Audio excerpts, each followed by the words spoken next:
नमस्कार, मी सागर जोशी. आपण पाहताय TV9 मराठी. बातमीपत्रात घेणार आहोत विविध क्षेत्रातील महत्त्वाच्या बातम्यांचा वेगवान आढावा टॉप 9 च्या माध्यमातून. सुरुवातीला टॉप 9 मोठ्या राजकीय बातम्या. ठाकरेंच्या संघर्षात आता राजसोबत. उद्धव ठाकरे यांच्या संजय राऊतांनी घेतलेल्या मुलाखतीचा टीझर जारी. मुलाखतीमध्ये ठाकरेंचा मोदी फडणवीसांवर निशाणा, विधानसभेच्या पराभवाचंही कारण सांगितलं. युतीबाबत काय निर्णय घ्यायचा तो मी घेईन आणि योग्य वेळी बोलेन. कुणी काहीही बोलू नका. राज ठाकरेंचे पुन्हा एकदा पदाधिकाऱ्यांना आदेश. तर मतदार याद्यांवरील बारीक लक्ष ठेवण्याच्या राज ठाकरेंच्या सूचना. महाराष्ट्राच्या हितासाठी ठाकरे बंधू एकत्र बसून निर्णय घेतील. उद्धव ठाकरे आणि राज ठाकरेंची युतीबाबत वक्तव्ये सकारात्मक, संजय राऊतांचा दावा. मनसेमध्ये आता दिवाळी, मात्र माझ्या घरी अंधार. नारायण राणे प्रकरणात पक्षानं साथ दिली नाही. प्रवक्त्यांना तुम्ही इतकं तुच्छ समजता का? प्रकाश महाजन यांच्याकडून राज ठाकरेंवरील नाराजी उघड. तर महाजनांशी बोलणार बाळा नांदगावकर यांची माहिती. आमदार शशिकांत शिंदे यांची राष्ट्रवादी काँग्रेस शरद पवार गटाच्या प्रदेशाध्यक्षपदी निवड. शशिकांत शिंदेंनी शरद पवारांसह पक्षातील नेत्यांचे आभार मानले. तर पक्ष वाढवण्यासाठी दिवस रात्र एक करेन, लोकांवरील अन्यायाला वाचा फोडेन, शशिकांत शिंदेंचं वक्तव्य. अडचणीच्या काळात जयंत पाटलांनी आधार दिला. शशिकांत शिंदेंसारखा कार्यकर्ता पक्षाचं नेतृत्व करण्यासाठी तयार झाला याचा आनंद. शशिकांत शिंदे संघर्षाला कधी नाही बोलले नाहीत. शरद पवार यांच्याकडून शुभेच्छा.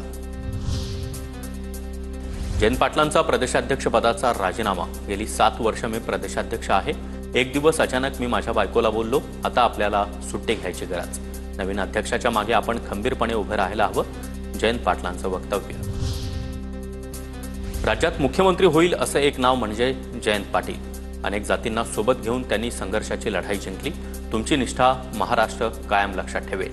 जितेंद्र आव्हाड यांच्याकडून जयंत पाटलांचं कौतुक. सोलापुरात मराठा समाजाच्या बैठकीमध्ये गोंधळ. प्रवीण गायकवाड यांच्यावरील हल्ल्याच्या निषेधासाठी बैठकीचं आयोजन. मात्र जन्मजय राजे यांचा एकेरी उल्लेख झाल्यानं कार्यकर्त्यांमध्ये मोठा राडा.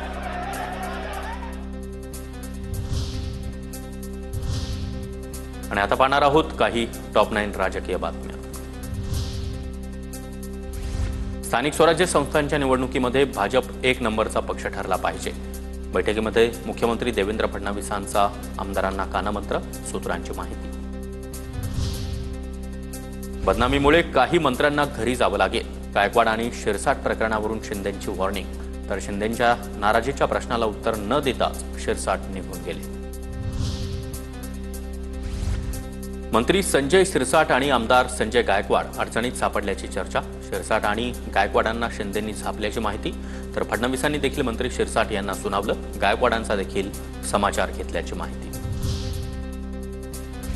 वांद्र्यातील जमिनीच्या प्रश्नावर विरोधक आणि महायुतीच्या आमदारांमध्ये खडाजंगी. नगरविकास मंत्री कुठे आहेत कुणाला माहिती नाही, आदित्य ठाकरेंची टीका.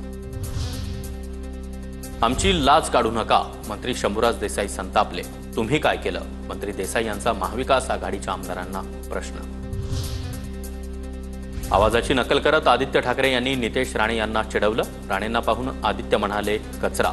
अधिवेशनाच्या काळामध्ये आदित्य ठाकरे आणि राणे बंधू यांच्यामध्ये जोरदार टशन. राज्यातले अनेक आजी-माजी मंत्री, वरिष्ठ अधिकारी हनी ट्रॅपमध्ये. नाशिकमधल्याच एका हॉटेलमध्ये प्रकार घडल्याची मोठ्या नेत्याची माहिती. राजकीय वर्तुळात जोरदार चर्चा. इगतपुरीमधील शिबिर आटोपून मनसे अध्यक्ष राज ठाकरे मुंबईत परतले. उर्वरित नेते आणि पदाधिकाऱ्यांना उद्यापर्यंत इगतपुरीमध्येच राहण्याचे आदेश. अमित ठाकरेही मुक्कामी असणार. विरोधी पक्षात राहून प्रश्न सुटत नाही. विकास करायचा असेल आणि विकास करायची क्षमता सरकारकडे असते, अजित पवार यांची प्रतिक्रिया. तर आम्ही सत्तेला हापापलो नाही, अजित पवारांचा विरोधकांवर हल्लाबोल.